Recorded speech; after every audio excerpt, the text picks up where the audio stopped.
Salat yang termasuk dalam salat itu adalah khutbatul Jum'ah. Khutbah Jum'ah. Kemudian apa lagi? Sajadatut tilawah, sujud tilawah.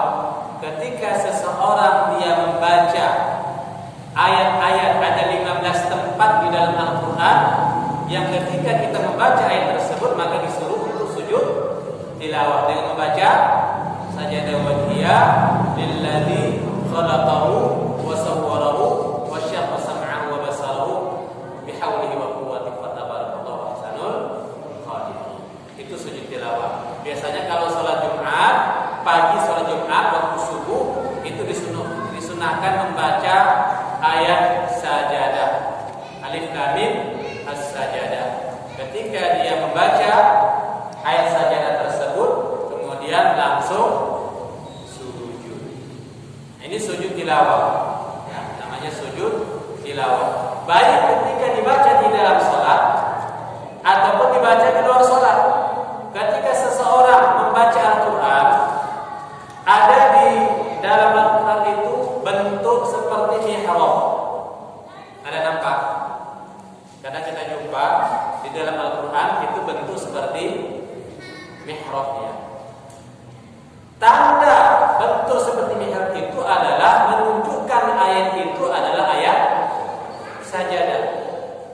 Maka ketika kita membaca ayat sajadah tersebut, walaupun di luar salat, maka diperintahkan untuk sujud.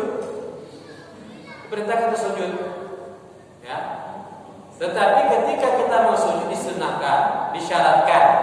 Ya, ini syaratnya, disyaratkan kita wajib ada wudunya.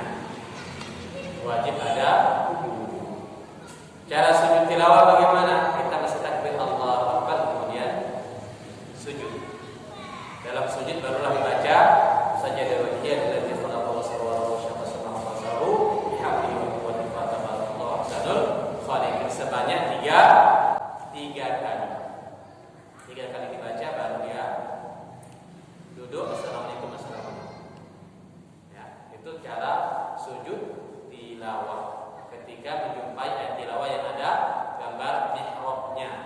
Ya, di dalam Al-Qur'an itu ada. Kemudian begitu juga sujud syukur. Ya, begitu juga sujud syukur. Sujud syukur itu bagaimana ketika seseorang itu mendapatkan kenikmatan, lulus anaknya PNS, ataupun dia lahiran anaknya, apapun itu mendapatkan kenikmatan, maka dia sujud. Kadang orang sujud syukur asal sujud saja. Di mana tempat sujud dia, tak tahu mana arah kiblat, main sujud. Syaratnya mesti wajib dia ada wudu. Ada wudu. Makanya suatu ketika Rasulullah SAW beliau bermimpi bahwasanya Rasulullah SAW mendengar terompahnya Bilal terdengar di surga. Tahu terompah? Kalau terompah itu kayak seperti kita kalau wudu itu pakai dari kayu. Terompah kayu. Kalau terompah kayu kan bunyi dia. Kepek. Kalau sandal wudu biasa kan bunyi dia. Jadi dia terompah dari kayu sudah terdengar di surganya Allah. Orangnya masih di dunia, tapi sandalnya sudah sampai di surga. Maka ditanya oleh Rasulullah, "Ya Bilal, wahai Bilal, apa amal kamu sehingga engkau aku mendengar terompahmu sudah terdengar di surganya Allah?" Maka apa kata Bilal? "Aku selalu menjaga wudu."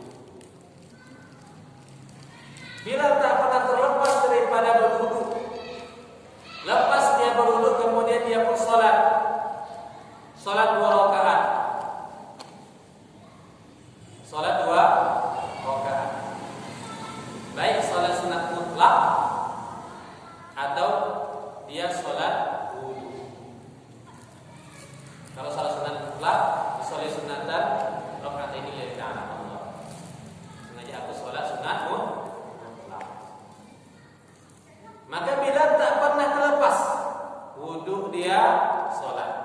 Lepas wudunya walaupun bukan waktu sholat, dia selalu menjaga wudu.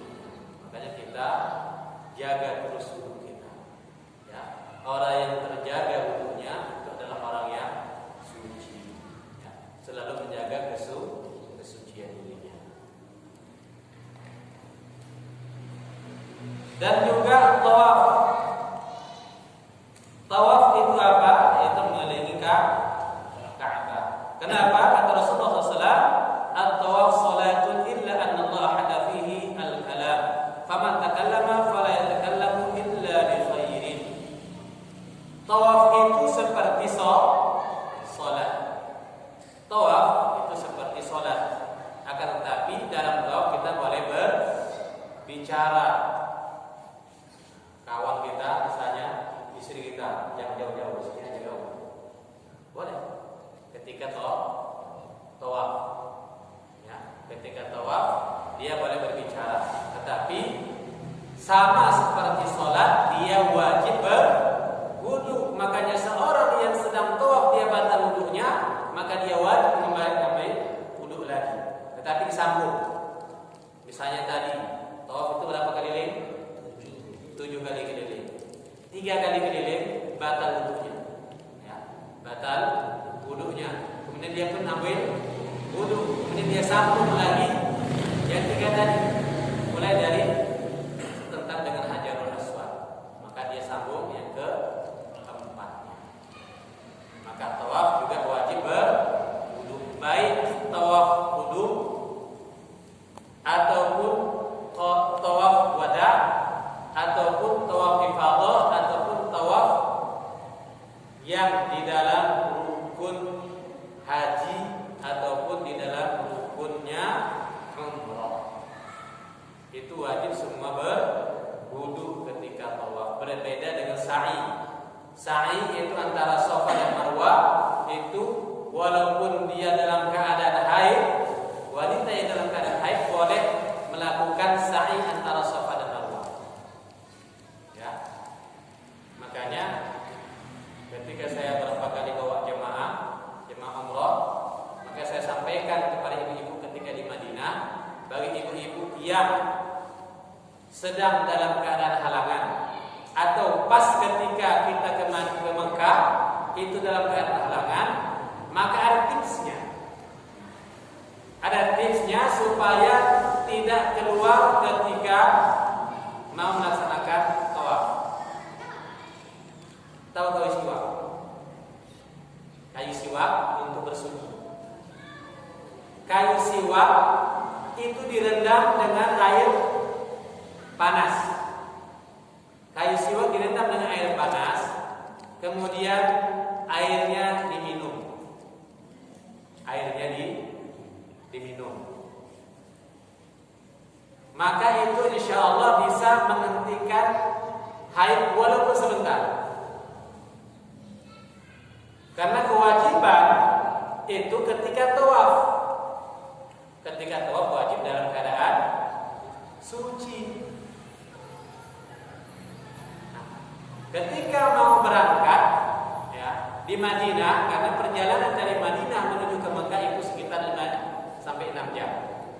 Ya, 5-6 jam, kemudian persiapan sebelum tawaf itu sekitar 1-2 jam. Ya. Berarti ada waktu sekitar 1 hari. Pagi dia minum, ya, pagi dia minum, kemudian sampai di sana berhenti sebentar, mandi dia, kemudian tawaf. Mandi, kemudian tawaf. Setelah tawaf, kemudian keluar haid. Keluar haid. Maka dia lanjutkan saja sa'inya. Karena dalam sa'i itu boleh makan, boleh minum, boleh istirahat, boleh tidur-tiduran. Ya. Boleh dalam keadaan tidak berwudu ataupun dalam keadaan janabah. Ini dalam sa'i. Berbeda dengan apa tadi? Tawaf. Makanya tadi kalau untuk menghentikan sementara haid itu caranya dengan apa? Merendam kayu siwak tadi.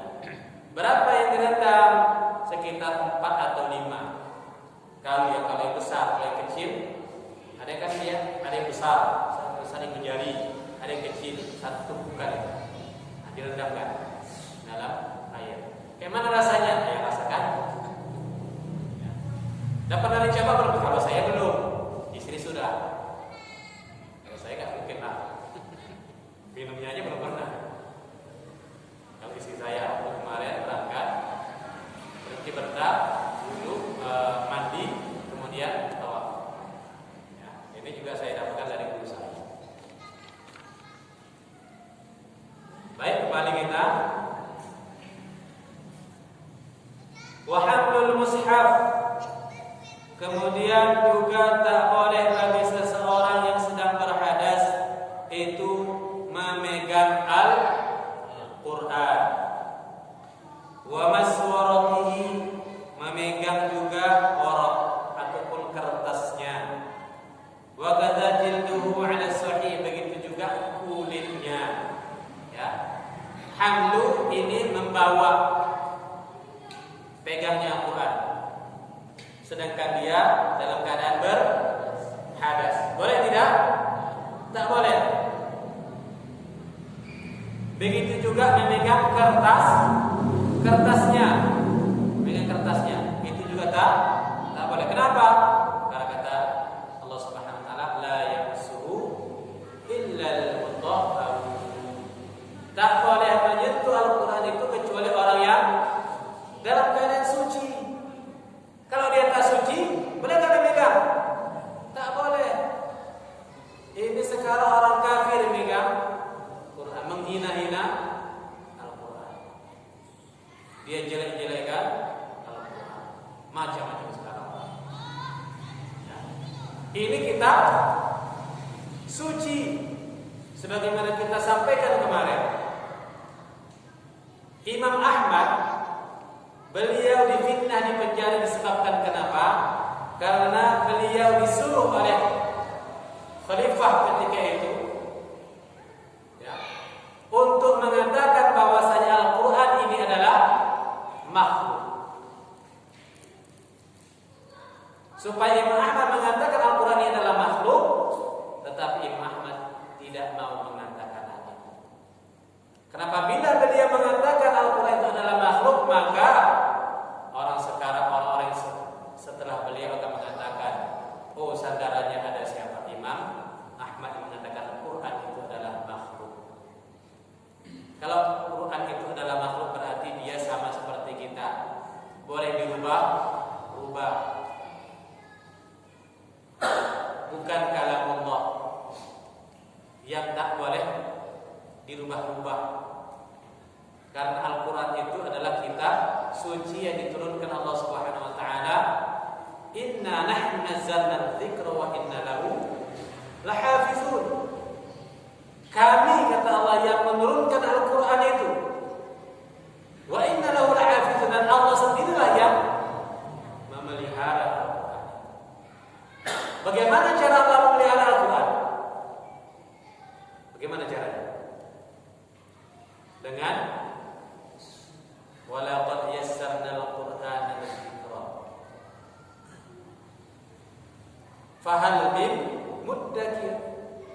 Kami telah mudahkan Al-Quran itu untuk dibaca, untuk dihafal, untuk dipelajari. Al-Quran itu dimudahkan Allah untuk mempelajari. Coba kita tengok sekarang, berapa ribu orang yang hafal Quran. Anak-anak pun sudah hafal Quran. Kalau kita yang lain, Injil, ada yang hafal Injil? Ada yang hafal Injil? Tak ada satu pun. Ada yang hafal Zabur? Tidak ada. Yang ada banyak sekali orang yang menghafal Al-Quran, yang hafiz Al-Quran. Makanya ketika terjadinya peperangan yang menyebabkan banyak para hafiz Al-Quran meninggal dunia, termasuk ketika perang Yamamah, yaitu perang bersama untuk memusnahkan Musailamatul Kadzdzab, orang yang mengaku sebagai nabi, maka banyak para hufaz yang meninggal dunia. Maka Umar mengatakan kepada Khalifah Siapa ketika itu? Yaitu Abu Bakar As-Siddiq. Supaya beliau mengumpulkan Al-Quran, menjadikan satu Al-Quran. Kenapa? Karena Al-Quran ketika dulu ditulis di mana? Di lembaran-lembaran kulit, ya, lembaran-lembaran kulit, kemudian di pelepah-pelepah kurma. Belum ada yang disatukan pada masa Nabi. Kenapa? Karena banyak sekali para sahabat yang hafal Quran.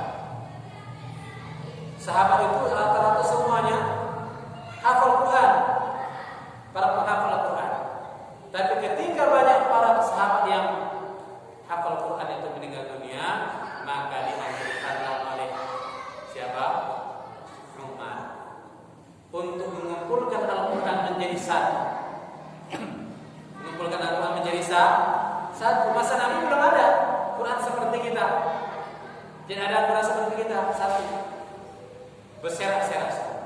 Baru masa Khalifah Abu Bakar As-Siddiq dengan usulannya, yaitu Umar bin Khattab mengumpulkan Al-Quran itu menjadi satu. Itulah Al-Quran sekarang yang kita baca. Walaupun Al-Quran dulu berbeda dengan Quran sekarang. Quran yang sekarang kita baca sudah ada baris, sudah ada titik, mudah kita baca. Quran dulu tak ada baris, tak ada titik. Bagaimana bacanya? Tidak ada titik. Bagaimana membedakan antara ba, antara ta dengan sa? Tak bertitik dia. Sedangkan tak berbaris saja tak bisa kita baca. Yang berbaris saja tak bisa kita baca, apalagi yang tak bertitik dan tak berbaris. Bagaimana kita bacanya? Itulah Al-Quran dulu. Barulah setelah tersebar Islam sampai ke negeri Ajam, negeri non-Arab, itu Ajam, barulah ditulis Al-Quran itu dengan titik dan baris. Maka kita sebagai umat Islam diperintahkan ketika membaca Quran untuk bersuci terlebih dahulu, sebagai takrim buat ta'zim, sebagai memuliakan Al-Quran itu. Karena Al-Quran itu adalah merupakan kalam Allah. Termasuk di dalamnya yang ditulis dengan Al-Quran. Ya. Termasuk di dalamnya yang ditulis dengannya Al-Quran. Buku. Terkadang kan anak kita disuruh untuk menulis, ya, ditulislah di dalam buku surah Al-Ikhlas, Bismillahirrahmanirrahim, Qul huwallahu ahad, Allahus samad, ditulis dalam buku atau dalam kertas. Boleh enggak kita memegang kertas tersebut? Boleh enggak? Kalau isinya adalah Al-Quran, maka ketika kita pegang wajib bersuci. Termasuk apa tadi? Waraqat. Kertasnya, bukan Al-Quran utuh, tetapi sebahagian daripada Al-Quran dituliskan di dalamnya surah Al-Ikhlas atau surah Al-Kafir atau surah apapun dia. Maka ketika sudah ditulis di situ, ketika kita memegang Al-Quran itu, memegang tulisan tersebut, kita wajib berwudu. Tak boleh kita tanpa wudu. Kalau anak-anak bagaimana? Anak-anak boleh ditadris. Anak-anak yang belum balik. Anak-anak yang belum balik boleh dia memegang, belum wudu. Kenapa? Kita perintahkan dulu, dia main untuk dia apa segala macam. Anak-anak yang bisa diajar. Kecuali yang sudah balik. Yang sudah balik itu wajib hukum taklifi. Hukum itu sudah jatuh kepada orang tersebut. Ya. Makanya sekarang terkadang ada juga sendal. Ya. Sendal tertulis untuk Allah. Ataupun sepatu. Ada sepatu yang tertulis itu. Tertulis bahasa Allah Muhammad. Saya tengok di medsos saja. Nyatanya Allah alam berjumpa. Ada sendal atau sepatu tertulis di sini. Lafaz Allah atau lafaz ataupun tulisan-tulisan Allah. Itu nama sebilah bizalik. Makanya kita umat Islam mesti menguasai termasuk khariqah as-sunduq fiha mushaf wa ma kutiba li darsil Quran alawhin fil aswaq. Khariqah peta dituliskan di dalamnya Al-Quran. Kemudian kotak amal, kotak ya, kotak dituliskan di situ. Ataupun ada kalau biasanya kalau kita mayit itu kan ada kain dituliskan inna lillahi wa inna ilaihi raji'un. Al-Quran enggak ya? Al-Quran enggak ya? Inna lillahi wa inna ilaihi raji'un. Al-Quran enggak? Ada dalam surah Al-Baqarah. Alladzina idza asabatuhum musibah qalu inna lillahi wa inna ilaihi raji'un. Ulaika 'alaihim shalawatun min rabbihim wa rahmah wa ulaika humul muhtadun.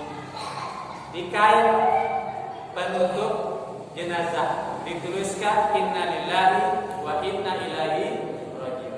Itu juga mushaf.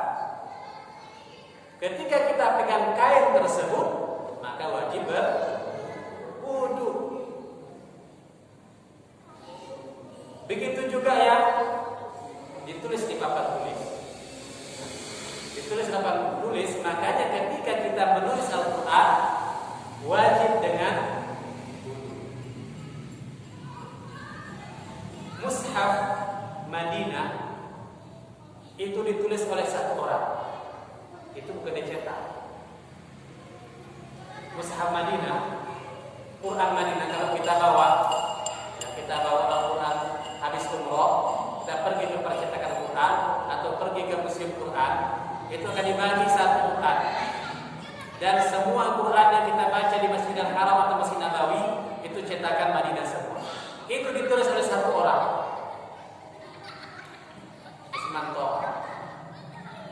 Ditulis oleh satu orang ahli. Dengan apa? Dengan tulisan tangan.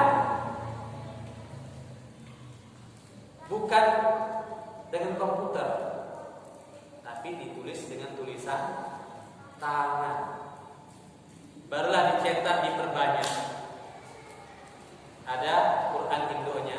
Bukan semuanya, maksudnya semua ditulisnya dengan tangan. Kalau ditulisnya dengan tangan, tapi satu yang Indo ditulis dengan tangan dia, baru diperbanyak di percetakan Al-Quran. Kalau kita pergi umroh atau pergi haji, ke sana kita ada tempat percetakan Al-Quran. Sekarang kemarin terakhir saya ke sana tak boleh dimasukkan masuk lagi ke percetakan Quran. Tapi sudah ada di samping Masjid Nabawi itu Museum Al-Quran. Sudah ada dekat saja di situ, di dekat museum di sebelah dari Baqiyah. Sebelum Baqiyah arah ke arah Baqiyah. Ya, ke arah ke Baqiyah. Maka di situ ada di sebelah kanan itu Museum Al-Quran, Ma'rad Al-Quran. Kalau ke sana jangan lupa sampaikan singgah ke Museum Quran. Dari Quran terkecil sampai Quran terbesar ada. Maka itu ditulis dengan tangan dan dia setiap menulis itu dengan dia mau tulis berwudu. Makanya kita menulis pun berwudu. Menulis Al-Quran. Jangan sembarangan karena ini adalah kalamullah. Ya. Berbeda ketika menulis surat. Kalau tujuannya menulis surat, ada surat yang dituliskan oleh Rasulullah SAW untuk Hiraklu, Raja Hiraklu. Tahu Raja Hiraklu? Hercules. Karena bahasanya Hercules, Raja Persia. Bahasa Arabnya Hiraklu. Hercules ini artinya bukan orang yang kuat. Kalau digambarkan kan di dalam film-film orang yang kuat, orang yang hebat tidak. Dengan sahabat aja tidak ada yang takut. Hiraklu. Min Muhammad Rasulullah SAW ila Hiraklu. dari Muhammad Rasulullah SAW kepada Raja Firaun. Maka kata Rasulullah SAW itu,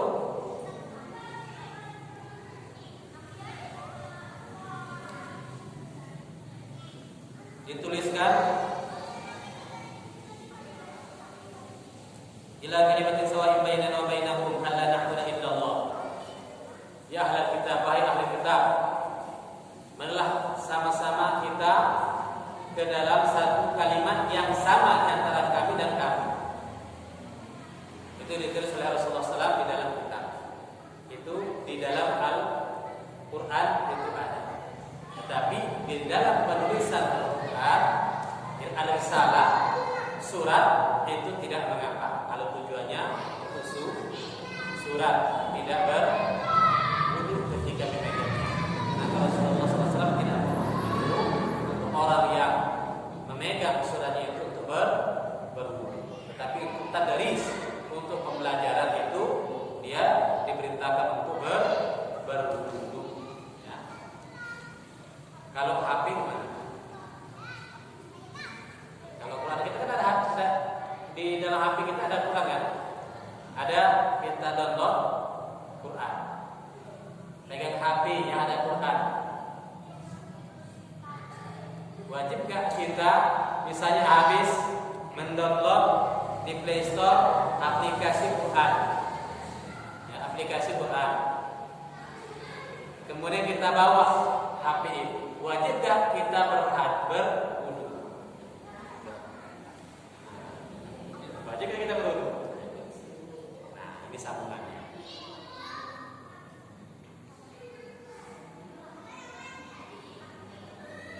Wal asahillu hamlihi fi amti'ah wa tafsir wa dananir la qalbi waraqah bi'umuhin. Dan yang sahih adalah boleh hamlihi membawanya fi amti'ah di dalam suatu tempat seperti dalam tas, ya, dalam tas ataupun dalam plastik ataupun di dalam ada pegangan. Kita bawa mau berangkat ngaji ke masjid. Kemudian kita bawa Al-Quran di dalam tas, ataupun mau pergi kerja atau mau pergi kemana, kita bawa Quran di dalam tas. Kemudian ketika di pertengahan jalan batal wudu kita, apakah kita wajib berwudu? Tidak. Ya.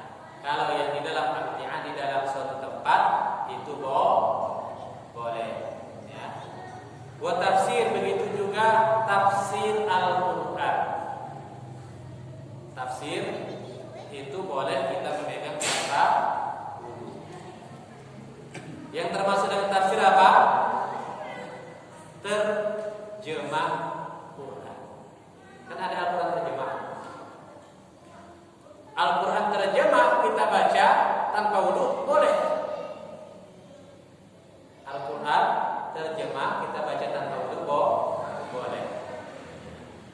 Tetapi apabila dia lebih banyak Al-Qurannya daripada tulisan lainnya, maka itu sudah tergolong kepada mushaf.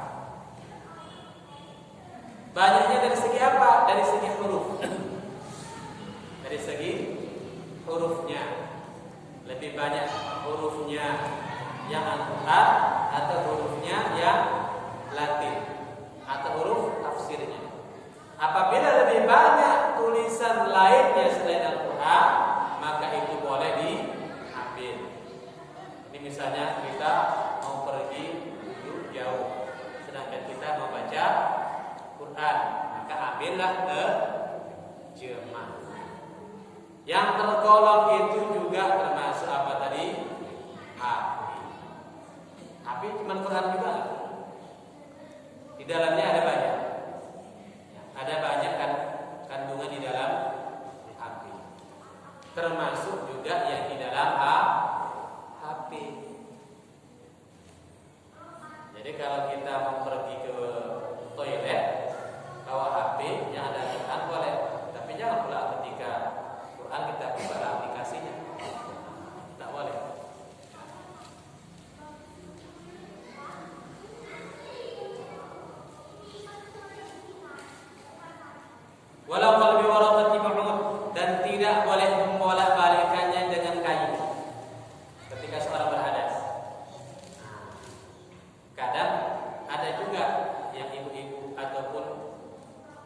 dia sudah berhadas, pegang Quran nggak boleh. Jadi ada lidi sebagai penunjuk, dibalikannya pakai lidi. Boleh tidak? Tak boleh. Jadi balikkan dengan lidi, karena dia aduk. Bandar udah mau ke apa? Mau ambil dulu malas, dibalikkanlah dengan lidi. Boleh tidak? Tidak boleh. Ya. Wa anna as-sabi al-muhdits la yamna. Adapun anak-anak yang sedang berhadas tidak dilarang untuk memegang Al-Qur'an untuk belajar. Kenapa? Karena anak-anak belum jatuh kepadanya hukum taklifi, belum jatuh kepadanya hukum syariat. Untuk belajar silakan. Kadang-kadang anak-anak guru asal wudu, ya, asal wudu dia, kemudian dia pun belajar dengan Al-Quran. Maka ini tidak mengapa ketika dalam Qultu al-asah hillu qalbihi bi'udin wa bihi qata'a al-iraqiyun wallahu a'lam. Nah, tadi saya bilang boleh tidak? Tidak boleh, tapi ada pendapatnya mazhab Iraqiyun, orang-orang Irak, bahwasanya boleh membolak-balikkan dengan kain. Nah, jadi ini ada yang mengatakan boleh. Jadi bagaimana? Boleh tidak mengambil mazhab Iraqiyun? Silakan pakai bolak-balik. Tapi lebih utama kita berwudu untuk menjaga, ya, untuk menjaga. Wa man tayaqqana tuhran aw hadasan wa syakka fi dhiddihi 'amila bi yaqinihi. Barang siapa seseorang yang dia yakin dia dalam keadaan suci, akan tetapi dia ragu batal atau tidak, maka 'amila bi yaqinihi, dia mengamalkan dengan apa yang dia yakini. Karena dalam kaidah fikih al-aslu al-adam, asal sesuatu itu tidak ada. Misalnya dia sudah berwudu, ya, antara maghrib dengan isya, kemudian dia makan, dia ini segala macam, masuk waktu sholat isya, maka dia ragu, tadi batal tidak wudu saya, ada buang angin tidak? Maka bagaimana?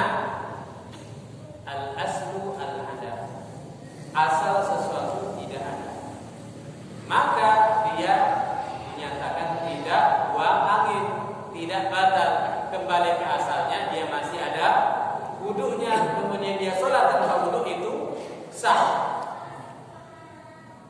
Kebalikannya,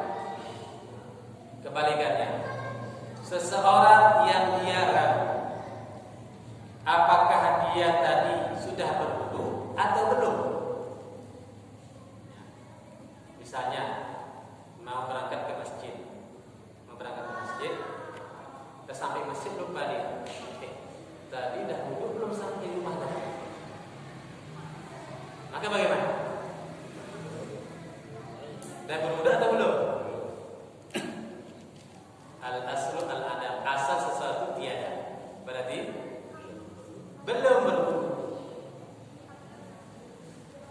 Jadi asalnya adalah tidak ada.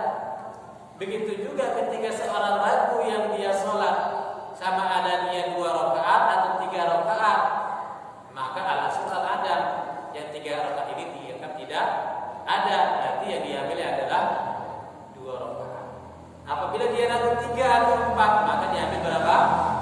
3. Kenapa yang 4 ini dianggap tidak ada? Berarti kembali ke asal itu adalah jadi mudah dalam al-aslu al-adam, asal sesuatu itu adalah tidak ada. Jika seorang ragu dia sudah berwudu, kemudian dia ragu apakah batal atau tidak, berarti belum batal. Atau kebalikannya, apabila dia ragu sudah berwudu atau belum, berarti dia belum berwudu, maka dia berwudu kembali.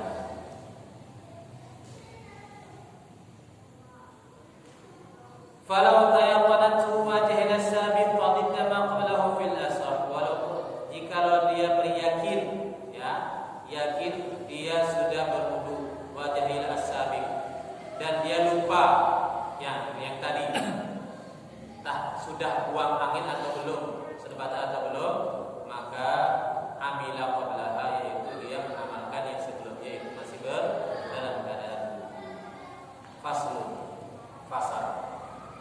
Sudah selesai tadi masalah apa tadi?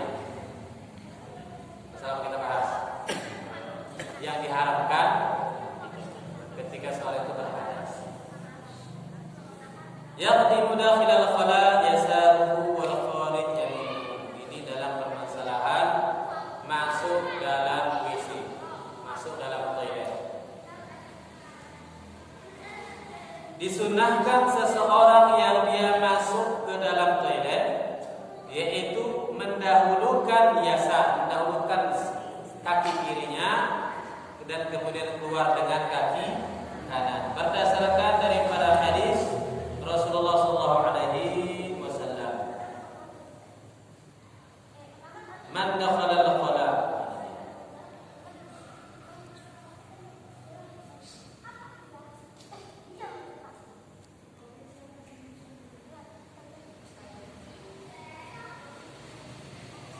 Nah, di sini kebalikan daripada, nanti kita baca hadisnya. Kebalikan daripada kita datang ke masjid. Kalau datang ke masjid, masuk kaki kanan. Yang baik itu masuk ke kanan terlebih dahulu. Minum dengan kanan. Mendahulukan semuanya dengan kanan. Apabila yang baik, kebalikan ketika kita masuk toilet, maka mendahulukan dengan kaki kiri. Karena dalam hadis daripada Abu Hurairah bahwa mengatakan orang yang dia mendahulukan kaki kanannya ketika masuk WC, maka yusibul faqra, dia akan mendapatkan kefakiran. Makanya ini bukan main-main, tergantung kebiasaan seseorang. Tergantung kebiasaan seseorang. Kadang kita pun minum dengan tangan kiri, makan pun dengan tangan kiri. Makan pakai tangan kanan, kotor, ambil pakai tangan kiri, minum. Betul gak ya? Nah, betul. Jadi bagaimana? Tetap dengan tangan kanan minumnya. Bismillahirrahmanirrahim. Haus juga ya?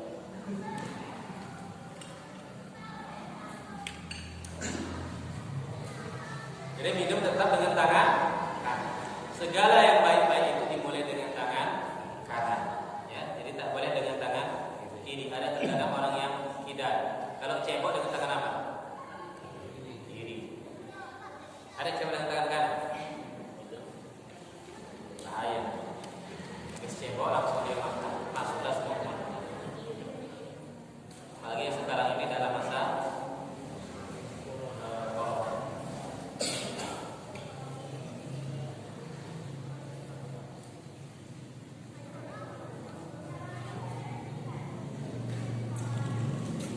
wala yahmilu dzikrallah ta'ala, dan dia tak boleh membawa sesuatu yang ada sebutan Allah Subhanahu wa taala. Rasulullah sallallahu alaihi wasallam dia memiliki cincin Muhammad Rasul Allah. Itu khatim. Jadi dulu enggak ada stempel kayak kita stempel. Ketika Nabi mengirim surat, maka stempelnya dengan cincin beliau. Dengan cincin beliau. Jadi ketika Nabi Muhammad SAW masuk ke dalam toilet, maka beliau melepaskan cincin. Melepaskan cincin. Ini riwayat Ibnu Hibban. Innahu kana idza dakhala qala naz'a khatimahu wa kana fihi thalathat astur. Muhammad satrun wa Rasulullah syatrun wallahi syatrun. Sesungguhnya Rasulullah SAW ketika beliau masuk khala, masuk ke dalam suatu tempat yang beliau mau qada hajat, maka naz'a khatamah, beliau melepaskan cincinnya, dan dalam cincinnya itu adalah 3 baris. Ada tiga baris. Pertama Muhammad Rasul Allah. Ada tiga baris. Itu dilepas oleh Rasulullah SAW. Makanya kalau kita membawa sesuatu di badan kita yang tersebut di situ nama Allah atau nama Muhammad, maka tak boleh masuk ke dalam WC, ke dalam toilet. Kita lepas, kita lepas. Ada terkadang kalau di situ tulis Allah, buka kalung. Atau bawa kertas yang tertulis itu ada air suci diletak, tak boleh masuk ke dalam toilet. Ya. Jadi di dalam toilet itu jangan membawa sesuatu yang ada sebutan Allah. Kemudian cara duduknya. Cara duduk ketika berhadas, buang qada hajat. Wa ya'tamidu jalisan yasahu, dan dia duduk dengan mendudukkan kaki kiri dan mendirikan kaki kanan. Duduknya bagaimana? Dia duduk, kalau cara buang air, maka dia mendirikan nasaba kaki kanan. Dia mendirikan kaki kanan, kemudian mendudukkan kaki kiri. Ini cara qada hajat. Cara qada hajat. Sedangkan ini kakinya didirikan. Kalau bisa biasa kita kan jongkok. Jongkok ini susah ini. Apalagi kalau orang yang perutnya besar, tak bisa dijongkok. Cara sunnah itu adalah mendudukkan kaki kiri, mendirikan kaki kanan. Jadi kalau toilet yang duduk bagaimana? Katanya sekarang ini toilet duduk. Ini jauh dari kesehatan. Kenapa disunahkan cara duduk? Itu pun diajarkan oleh Rasulullah. Cara duduk untuk kita qada hajat pun diajarkan oleh Rasulullah, supaya cepat keluarnya. Jangan kita berlama-lama. Orang berlama-lama karena dia terkadang duduk tertidur. Apalagi kalau dah ada kursi yang pleset duduk. Makanya di rumah jangan mepet-mepet lagi. Ikut zaman pakai pleset duduk, tak usah ikuti. Yang biasa saja yang dibawa. Kemudian duduknya bagaimana? Dirikan kaki kanan, dudukkan kaki kiri supaya cepat dia keluar. Kenapa? Lambungnya tertekan, maka dia mudah keluar. Kalau lambung kita tertekan, lambung sebelah mana? Kiri kanan? Sebelah kiri sini. Jadi ini ditekan, keluarkan. Ini kaki disempitkan, maka dia mudah keluar. Ya, mudah keluar. Karena cara Islam itu dia memudahkan. Semua ada caranya. Nanti kita jongkok pun ditunjukkan caranya oleh Rasulullah SAW. Ya, maka di sini diajarkan kita untuk duduk caranya seperti itu. Wala yastaqbilu qiblah, wala yastaqbiluha. Dan tidak boleh kita menghadap ke arah kiblat ataupun membelakanginya.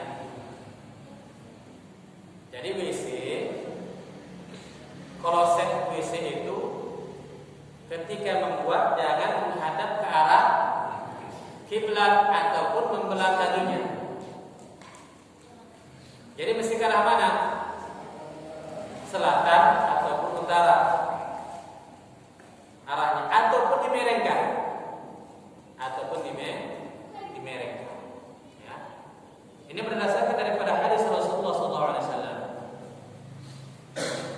Idza ataitum al-ghaid fala tastaqbilu al-qiblah wa la yastaqbiluha bi bawlin wa la ghaidin walakin syarriqu aw gharribu. Jika kamu mendatangi suatu ghaid ataupun buang qada hajat, maka janganlah engkau menghadap ke arah kiblat ataupun membelakanginya dengan buang air kecil ataupun buang air besar. Akan tetapi syarriqu aw gharribu, akan tetapi timur ke arah timur atau barat. Ini maksudnya di Mekah arah timur atau barat. Dalam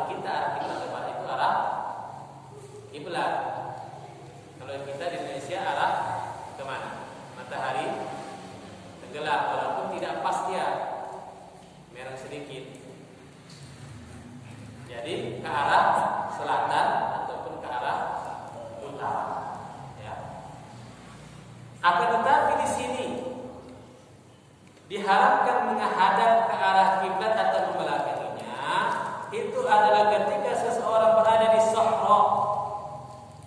Seseorang berada di satu padang pasir. Di sini ada padang pasir? Ada.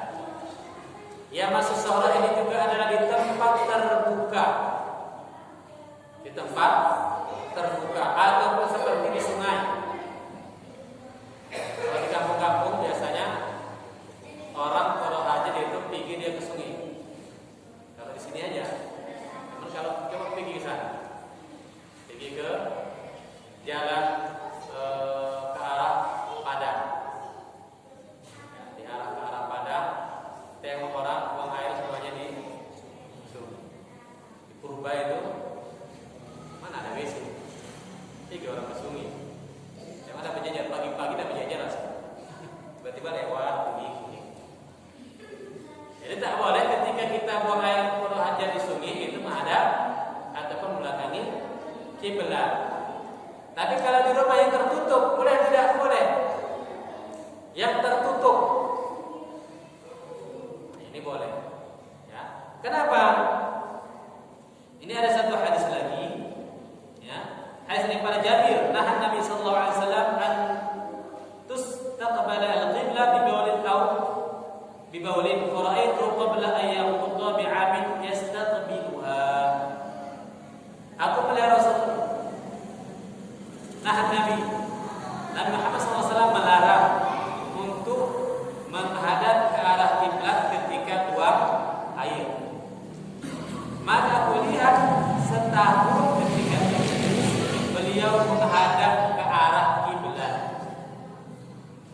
Nabi menghadap ke arah kiblat. Jadi makna hadis ini bagaimana? Makna hadis ini adalah Nabi ketika beliau di sahra atau di padang pasir ataupun di tempat yang luas, karena kalau di Arab sana itu tak ada WC. Jadi orang membuat hajat pergi jauh dia ke tempat orang tak nampak, ke padang pasir, baru membuat hajat itu. Dan Nabi Muhammad SAW ketika beliau membuat hajat langsung ditelan bumi. Langsung ditelan bumi. Kenapa? Karena segala yang keluar daripada tubuh Nabi itu adalah suci. Segala yang keluar daripada tubuh Nabi adalah suci. Darah Nabi ketika Nabi sedang berbekam. Jadi kita sunahkan untuk berbekam. Kita berbekam, mengeluarkan darah orang. Maka Nabi ketika berbekam beliau, maka darahnya tidak dibuang, diminum oleh sahabat. Kemudian ketika geraham Nabi berdarah, maka dijilati darah Nabi oleh sahabat. Kenapa? Karena darah yang bercampur dengan darah Nabi, maka diharapkan disentuh api itu diambil oleh Nabi. Cuman jangan darah orang pula. Ini Nabi disamakan dengan apanya apa? Kalau sekarang ada namanya entah yang tarekat muslimnya apa segala macam, darahnya diambil apa segala macam sebagai takdir, itu tidak. Ini khusus kepada Nabi, khusus kepada Nabi Muhammad SAW. Makanya korek semua korek pada Nabi itu adalah suci.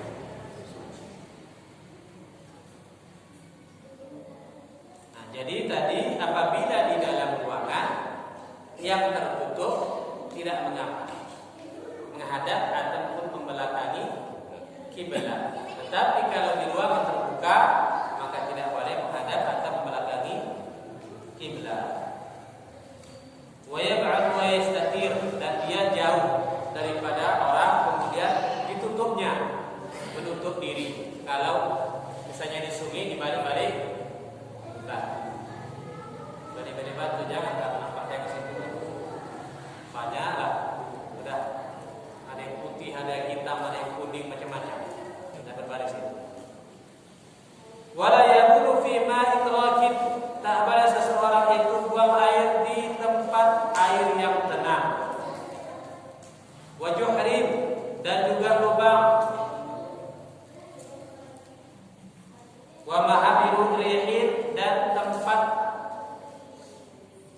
berlalunya angin, wa mutahaddisin, dan tempat orang berkumpul, wa tariqin, dan di jalan. Nah, ini adalah adab ketika seseorang dia buang air. Pertama, kita tak boleh buang air itu di air tenang. Air tenang seperti di mana?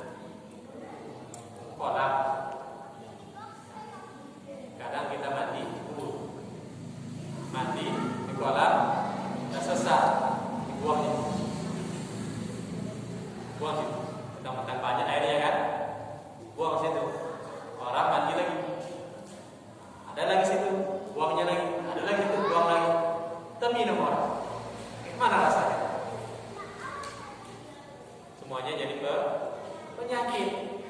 Makanya tak boleh kita buang air di tempat yang air yang tergenang, air yang tak mengalir dia.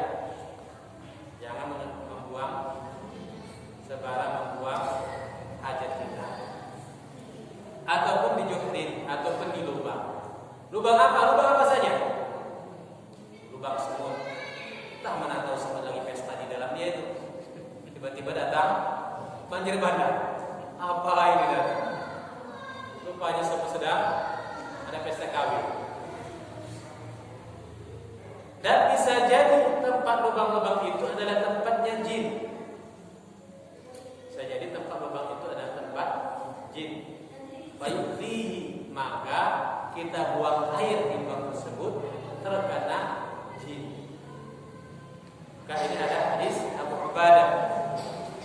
Abu Ubadah ketika dia datang ke suatu tempat, maka dia pun berhajat ataupun buang air.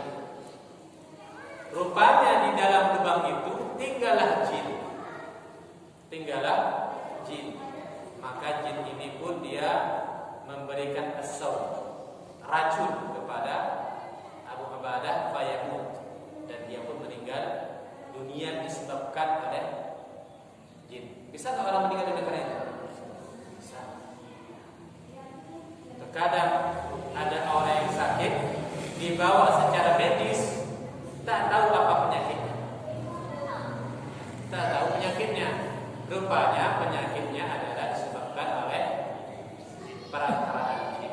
Bisa jadi ada orang yang dia membuat disebabkan karena iri hati, disebabkan karena dengki, disebabkan karena seorang yang dia merasa dendam, maka dibuatlah sihir.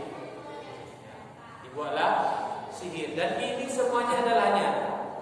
Karena jin itu adalah salah satu makhluk daripada makhluk Allah Subhanahu wa taala, dan dia lewat melalui pembuluh darah manusia. Terkadang masuk ke dalamnya entah paku, entah jarum, entah segala macam. Dan jin itu apabila merasa terganggu, maka dia akan mengganggu kita juga.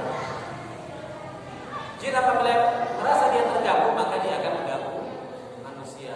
Entahlah pundaknya merasa berat. Ketika dia mimpi, maka mimpi selalu yang buruk. Maka itu sudah termasuk yang terganggu oleh jin. Makanya kita nggak boleh sembarangan. Ataupun membuang air panas. Buang air panas, main siram. Tiba-tiba itu rumah jin, terkena anak jin, tersiram air panas. Balas dendamlah dia, kemudian masuklah dia ke dalam tubuh orang tersebut. Kita tak nampak, sedangkan dia nampak kita. Jin ini makhluk yang kecil. Makanya ada satu surah khusus dalam Al-Quran namanya surah Al-Jin. Dan jin itu adalah nyata. Tapi kalau seorang yang terkena jin ataupun terkena penyakit, jangan datang dengan orang pintar. Kalau kita datang ke orang pintar, berarti kita, saya bilang ya, kita orang bodoh. Masa kena jin datang ke orang pintar? Kalau sekarang ke orang pintar, entah paranormal atau apa lagi segala macam namanya. Man ataka hinan, barang siapa yang mendatangi dukun, maka Allah tidak akan menerima seluruh amal. Amal kita tidak akan diterima. Datanya apa? Dukun. Karena terkadang dukun ini dia kita tidak bisa bedakan. Pas kita datang, nah ibu ini kena ini, si adu itu tetangga ibu yang buat, si adu itu iri kepada ibu, ini ibu dibuatnya. Gara-gara perkataan si dukun itu, kita pun tidak berbaikan dengan tetangga ataupun dengan kerabat ataupun memecah keluarga. Gara-gara apa? Si dukun ataupun jin yang mengatakannya. Ya. Ketika disebutkan ataupun ngomong si jin ini, aku diutus oleh si ini melakukan ini secara langsung. Jin itu sama seperti kita. Dan jin dia suka berbohong. Jin dia suka berbohong supaya berganti domba manusia. Memang itu kerja dia. Memang itu kerjanya jin. Kalau jin yang baik, dia beribadah dan tidak akan mengganggu manusia. Kalau jin yang iseng, nah itulah yang mengganggu manusia. Itu jin fasik. Jin yang masuk ke dalam diri manusia itu jin fasik. Jin itu ada yang Islam. Kalau dia yang Islam, dia tidak akan masuk ke dalam diri manusia. Dia sini ibadah kepada Allah. Tapi jin yang masuk ke dalam diri manusia itu adalah jin yang fasik. Orang tahu masuk kedatangan kita, berarti dia juga punya jin. Orang dia bisa melihat lidah keluar, berarti dia juga punya jin. Orang dia bisa melihat jin, berarti dia punya jin. Karena setiap diri kita ini ada namanya jin apa? Jin qarin. Setiap diri kita ini ada jin qarin yang membersamai kita. Kita mati, jin itu masih hidup. Jadi dia tahu segala perbuatan kita, segala apa yang kita lakukan. Makanya terkadang ada yang mamanya dah meninggal masuk ke anaknya, kemudian dia ngomong, aku ini mamaku gini. Ya tahu lagi itu. Kenapa? Karena jin qarin. Jadi segala namanya kuntilanak, kuntil mama, tuyul apa segala macam, itu bukan hantu. Hantu itu adalah ciptaan kita yang kita katakan itu adalah hantu. Yang gendruwo, kuntilanak, pocong, apa lagi, segala macam. Itu adalah sebutan kita. Sebetulnya itu adalah jin, bangsa jin. Dan terkadang kita takut oleh jin, tetapi kita tidak boleh sombong. Ketika kita sombong, maka masuklah juga itu namanya jin. Makanya tadi di dalam kita buang air pun qada hajat kita ada adabnya. Tak boleh buang sembarangan.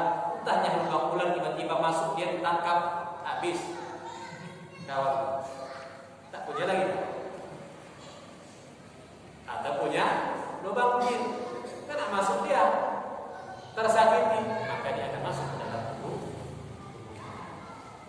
Makanya Islam itu mengajarkan secara keseluruhan adab-adab kita supaya kita terjaga. Cepat jamnya atau ini kita habis itu.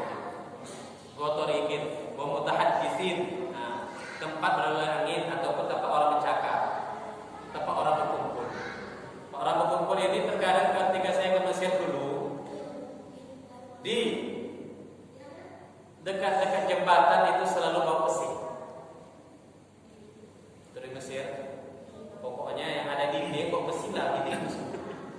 Karena orang Arab tinggal tarik aja, tarik ya, tak keluar deh. Barang. Jadi waktu itu ada ceritakan oleh abang kelas. Waktu Presiden Soeharto datang ke Mesir, tengoknya orang kok Tiba-tiba mengalir air. Hebat juga negara mulia kita. Kenapa? Itu banyak pancuran. Pancuran di mana? Itu kota yang untuk orang berdiri banyak pancuran situ. Kalau di Jakarta, pancuran itu cuma satu ke atas, ini ke bawah. Pancurannya ke bawah. Dengan itu habis kata Husni Mubarak, Presiden Mesir ketika. Tibalah dia pergi ke Jakarta. Husni Mubarak pergi ke Jakarta. Pas diajaklah oleh Soeharto jalan-jalan keliling Jakarta. Pas keliling Jakarta, dibilangnya Presiden dulu waktu datang ke negaraku, kau bilang itu ada pancuran. Nanti kalau ada di Jakarta ini yang pancuran kayak gitu juga, boleh ketemu orangnya, boleh tembak aja.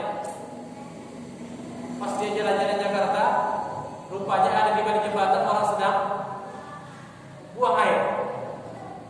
Itu ada itu, tembak ya. Tembak di situ. Presiden Husni Mubarak. Pas tembaknya rupanya siapa? Orang Mesir juga. Orang Mesir juga. Ini aneh. Betul kan?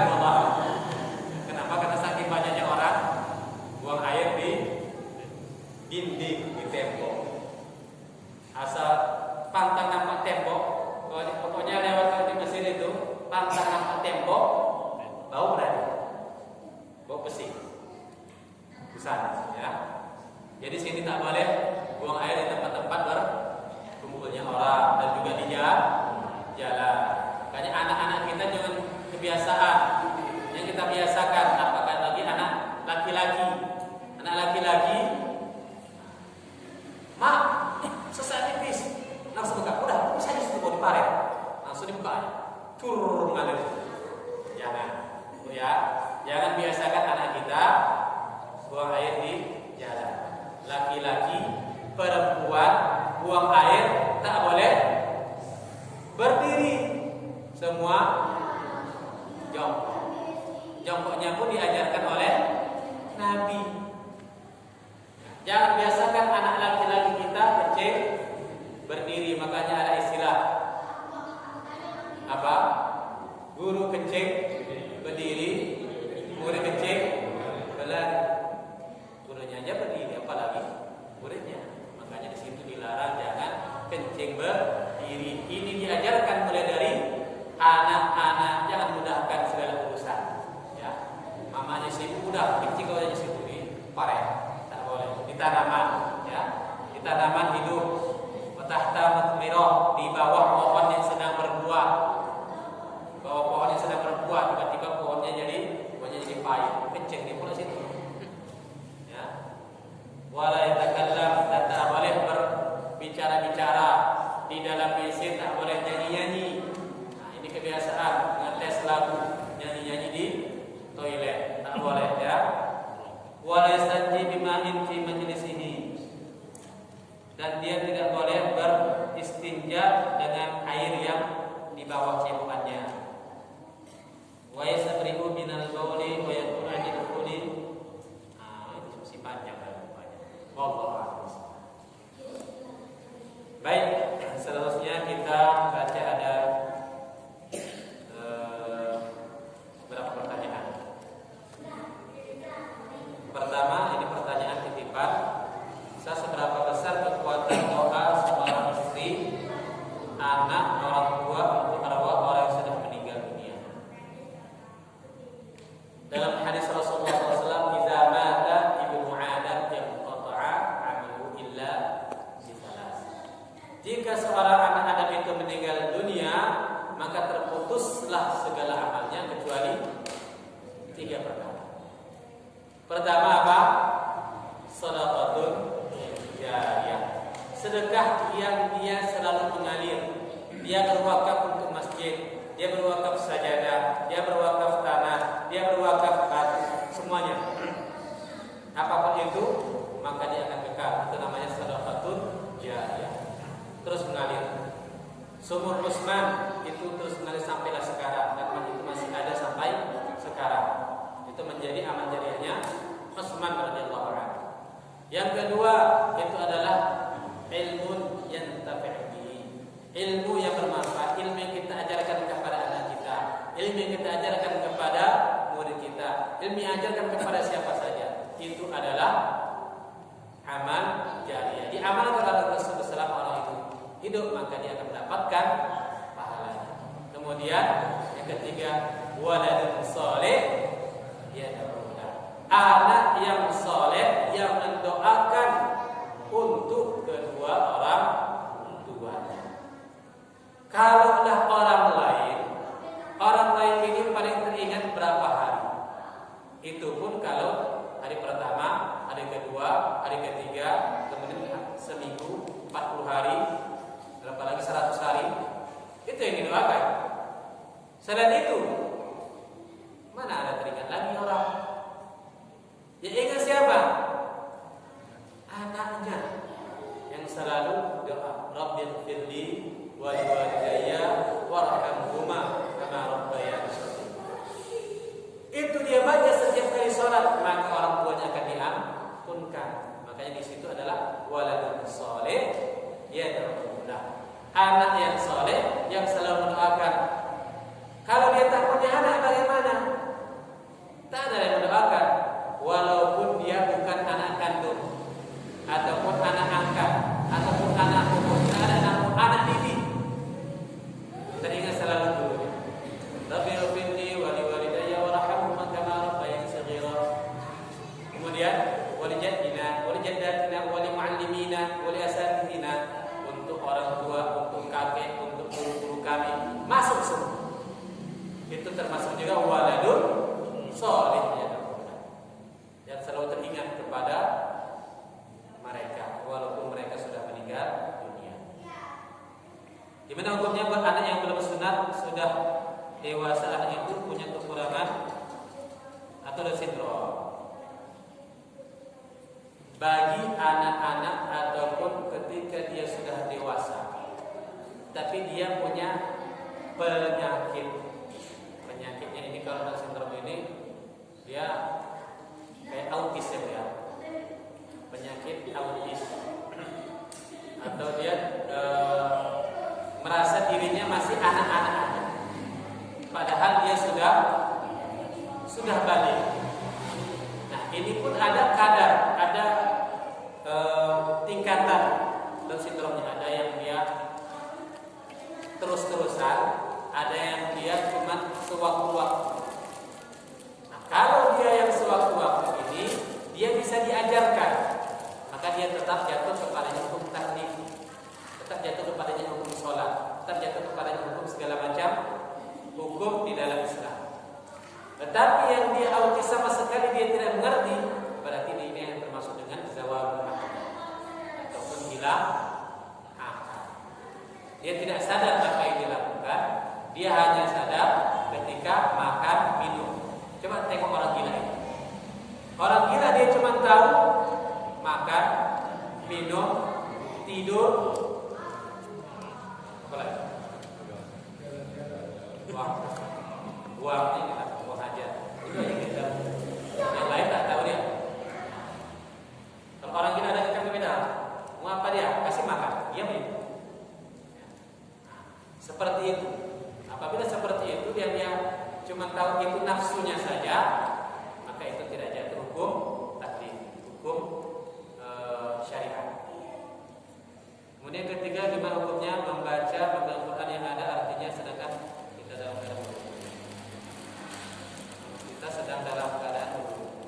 Nah, tadi sudah disampaikan, apabila kita membaca Quran wajib dengan berwudhu. Tetapi kalau Al-Quran yang terjemah boleh tanpa wudhu. Kemudian bagi ibu-ibu yang sedang dalam keadaan haid, maka dia tidak boleh membaca Al-Quran, tetapi dia boleh berzikir subhanallah, alhamdulillah, wa la ilaha illallah. Kalau dia seorang hafizah, dia hafal Quran, untuk murojaah mengulang-ulang hafalnya itu boleh dengan niat zikir, mengingat murojaah itu boleh. Misalnya dia hafal juz 30 amma yatasaalu, supaya dia enggak lupa, maka dia pun mengulang dengan niat apa? Bukan niat membaca Quran, tapi mengulang hafalannya. Ini boleh dia baca, ya. Bukan dengan niat membaca Quran. Karena seorang wanita yang sedang haid tak boleh membaca Quran. Jadi caranya tadi dengan berzikir Allah. Mungkin ada lagi?